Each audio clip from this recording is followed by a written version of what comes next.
नमस्ते मित्रों, नेताजी सुभाष चंद्र बोस की सार्वजनिक की गई फाइलों में एक और खुलासा हुआ है, लेकिन अपुष्ट। दरअसल इन फाइलों में ही एक गुप्त पत्र में सामने आया है 12 मई 1948 की घटना का। इसमें उनकी दूसरी पत्नी का जिक्र है। इसके मुताबिक नेताजी की दूसरी पत्नी चेक मूल की थी और उनसे उन्हें एक बेटी भी हुई थी जिनका नाम था नीमा। इसी अखबार द टेलीग्राफ ने यह खबर छापी है। इसके मुताबिक बोस ने यूरोप यात्रा के दौरान यह शादी की थी। हालांकि नेताजी के प्रपौत्र सुगाता बोस ने ऐसी किसी भी शादी से इनकार किया है। वही कुछ लोगों का कहना है कि खुफिया एजेंसियों ने नेताजी की पत्नी एमिली को ही उनकी दूसरी बीवी समझ लिया होगा। नेताजी के खास लोगों में से एक अरविंद बोस का भी जिक्र है, जो किसी छात्र सम्मेलन में हिस्सा लेने 1947 में प्राग गए हुए थे। वो इस चेक महिला से मिले थे। महिला ने अरविंद को बोस की आत्मकथा की 3 पांडुलिपियां भी दी थी। उस महिला ने नेताजी के राइटिंग केस समेत दूसरी कुछ चीजें अरविंद को दी थी। इस पत्र में जिक्र है कि नेताजी के मौत विमान हादसे में नहीं हुई थी। महिला ने अरविंदो से कहा था कि तीसरी पांडुलिपि प्रकाशित ना कराए, क्योंकि उसमें कुछ ऐसी बातें हैं जिनसे साबित हो जाएगा कि नेताजी की मौत विमान हादसे में नहीं हुई थी। ये महिला नेताजी की पत्नी एमिली क्यों थी और उनके पास नेताजी की आत्मकथा का पांडुलिपि कैसे आया, वो आप इस वीडियो के जरिए जान पाएंगे, तो जुड़े रहिए हमारे साथ। चलिए जानते हैं आखिर कौन थे नेताजी की पत्नी और नेताजी के जाने के बाद उन्होंने कैसे संघर्षपूर्ण और साधारण जीवन जिया था। सुभाष बोस बंगाल के हीरो थे। बंगालियों के लिए ऐसे आइडियल जिन पर उन्हें नाज था। ये शख्स जिसने आईसीएस जैसी शानदार ब्रिटिश राज की नौकरी को ठोकर मार दी थी, जिन्होंने देशबंधु चित्तरंजन के साथ मिलकर कलकत्ता का नक्शा ही बदल दिया था। जीनियस, भद्र और आत्मविश्वास से ओतप्रोत बंगाली लड़कियों के लिए वो स्वप्न पुरुष से कम नहीं थे। जब अंग्रेज सरकार ने नेताजी को 1934 में देश से निर्वासित किया तो वे वियना पहुंच गए। वहां उनका इरादा अपनी आत्मकथा लिखने का था। अपने एक मित्र मिस्टर माथुर से उन्होंने कहा कि उन्हें एक ऐसा स्टेनो चाहिए जो अंग्रेजी समझता हो और टाइपिंग में तेज हो, ताकि वो वियना में अपने समय का उपयोग आत्मकथा लिखने में कर सके। मिस्टर माथुर वियना में डॉक्टर थे और वो एमिली शेंकल को जानते थे, जो जर्मन के साथ साथ अंग्रेजी भाषा की भी जानकार थी और स्टेनोग्राफर का कोर्स भी कर चुकी थी। तब एमिली 24 साल की एक युवा थी, सुंदर, उत्साह और ऊर्जा से भरपूर एक लड़की। सुभाष चंद्र बोस ने तुरंत उन्हें नौकरी पर रख लिया। तब एमिली का ज्यादातर समय सुभाष चंद्र बोस के साथ बीतने लगा। दोनों में एक खास समझबूझ विकसित हुई। एमिली को सुभाष अच्छे लगने लगे थे।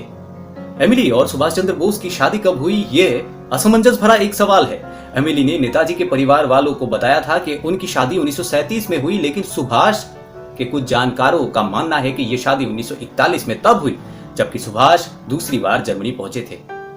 हालांकि खुद एमिली ने सुभाष के बड़े भाई शरद को जो पत्र लिखा, उसमें उन्होंने लिखा था कि उनकी शादी 1942 में हुई थी। सुभाष चंद्र बोस जो किताब लिख रहे थे उसका नाम द इंडियन स्ट्रगल था। जब दोनों इस दौरान करीब आने लगे तो एमिली के पिता को इस रिश्ते से ऐतराज था। वो नहीं चाहते थे कि उनकी बेटी किसी विदेशी के साथ शादी करे, मगर जब एमिली ने अपने पिता को सुभाष से मिलाया तो वो उन्हें काफी पसंद आ गए। एमिली का कहना था कि उन्होंने हिंदू रीति रिवाज से शादी की। हालांकि उसमें कोई पुजारी नहीं था, ना ही इसका कोई सिविल रिकॉर्ड रखा गया।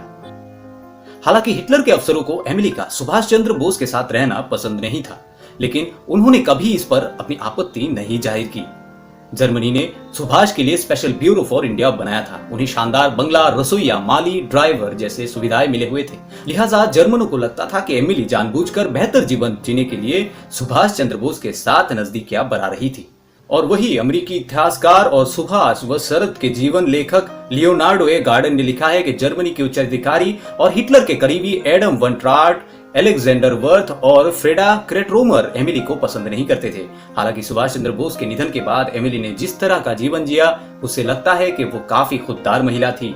वह निजी जीवन पर आमतौर पर बात करना पसंद नहीं करती थी, न ही इस बारे में वो कभी ज्यादा बोली थी। दूसरे विश्व युद्ध के बाद वियना में जीवन यकीनन संघर्ष भरा था, लेकिन एमिली जिद्दी किस्म की महिला थी। उन्होंने प्रतिकूल हालात में भी मजबूती से उनका जीवन यापन जारी रखा। वियना दूसरे विश्व युद्ध के बाद एक उजाड़ और उदास शहर में तब्दील हो चुका था। खाद्य सामग्रियों की भी कमी थी, काला बाजारी हो रही थी, जिंदगी अक्सर किसी लॉटरी की तरह लगती थी, पैसों की भारी तंगी थी। इसी बीच एक जाड़ा ऐसा भी आया जब अनीता, जो कि एमिली और सुभाष की पुत्री का नाम है, उनके पास जूते पहनने के लिए नहीं थे, ना ही जूते खरीदने के लिए उनके पास पैसे थे। ऐसी स्थिति में अनीता घर से बाहर निकल ही नहीं पा रही थी। सुभाष की शादी पर कई लोगों को यकीन नहीं था। उन्हें लगता था कि वो महज उनकी कंपेनियन थी, जैसा कि उन दिनों जर्मनी में आमतौर पर प्रचलित भी था। खुद बोस के परिवार के एक हिस्से को ऐसा ही लगा था। सुभाष चंद्र बोस द्वारा स्थापित पार्टी फॉरवर्ड ब्लॉक तो अब तक नहीं मानती कि सुभाष ने शादी की थी और उनकी एक बेटी भी हुआ करती है। लेकिन सुभाष के बड़े भाई शरद ने उन्हें सुभाष की पत्नी के रूप में स्वीकार किया। वो चाहते थे कि एमिली अपनी बेटी के साथ भारत आ जाए। वो उनके लिए एक अलग मकान की व्यवस्था भी करने वाले थे, जिससे पहले ही उनका निधन हो गया था। अगर आपको आज का ये वीडियो अच्छा लगा हो तो इस वीडियो को लाइक और हमारे चैनल को सब्सक्राइब करना बिल्कुल मत भूलिएगा। तो अभी के लिए विदा लेते हैं मित्रों। आप खुश रहिए, हमारा देश भी खुश रहेगा। जय हिंद।